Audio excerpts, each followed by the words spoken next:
நம்முடைய பிதாவாகிய தேவனாலும் நம்முடைய இரட்சகராகிய இயேசு கிறிஸ்துவினாலும் உங்களுக்கு கிருபையும் சமாதானமும் உண்டாவதாக. கிறிஸ்துவுக்குள் அன்பான சகோதர சகோதரிகளே, இன்று நாம் தியானத்துக்கு எடுத்துக்கொள்ள இருக்கிறதான வேத வசனம் எபிரேயர் 10:23 வாக்குத்தத்தம் பண்ணினவர் உண்மையுள்ளவராய் இருக்கிறார். ஆமேன். இஸ்ரேல் ஜனங்களின் 70 ஆண்டு அடிமை வாழ்க்கையிலிருந்து ஒரு அதிசய விடுதலை.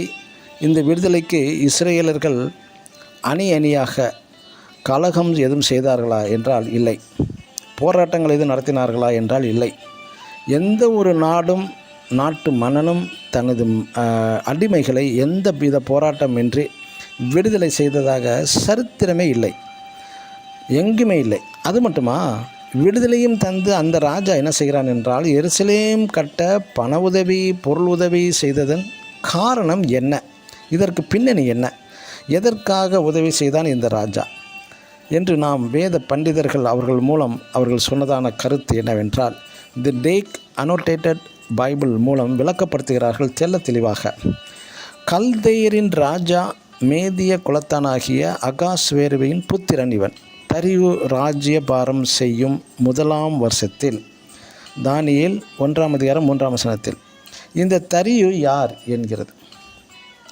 இவன் தான் எஸ்தரின் கணவர் அகாஸ்வேரு. இந்த அகாஸ்வேரு தரியு என்பது மேதிய ராஜாக்களை குறிப்பிடும் ஒரு பொது பெயர்கள் தான். எஸ்தர் 1:1 மற்றும் தானியேல் 5:31 6:2 அகாஸ்வேருவின் புத்திரன் என்று தரியு என்று தானியேல் 9:1 உள்ளது. இவை யாவுமே எஸ்தரின் கணவர் ஒரே நபரை மட்டுமே குறிக்கிறது. இவளுடைய குமாரன் தான் கோரேஸ்.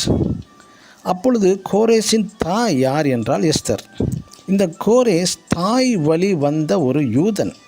இந்த கோரேஸ் பிறப்பின் 200 வருடத்திற்கு முன்பே தீர்க்கதரிசியாகிய ஏசாயா 44:28 45:1 குறிப்பிடப்பட்டுள்ளது. இஸ்ரேல் ஜனங்களின் 70 வருட முடிவு பெறும் சமயத்தில் எஸ்தரின் கணவன் தரியு அகாஸ்வேருவின் சேனை அவன் குமாரனாகிய கோரேஸ் தலைமையின் கீழ் பாபிலோனை பிடித்து பெல்ஷாத்சாரை கொன்று பாபிலோனை கைப்பற்றியது. தானியேல் 5:31 அதன் பிறகு அகாஸ்வேரு மரணம் அடைந்த பிறகு கோரேஸ் 27வது இளம் வயதிலே ராஜாவாகிறான். பரலோகத்தின் தேவனாகிய கர்த்தரே தேவனே தேவன் என்று கோரேசுக்கு சொல்லி கொடுத்தது யார்? எஸ்ரா 1:1-3 வாசிக்கலாம். கோரேசின் தாய் எஸ்தர் என்பதில் சிறிதும் மாற்றம் இல்லை, சந்தேகமும் இல்லை. ஆம், வாக்குத்தத்தம் பண்ணினவர் உண்மையுள்ளவராய் இருக்கிறார். அவர் அப்படியே அதை செய்வார். ஆமென். God bless you.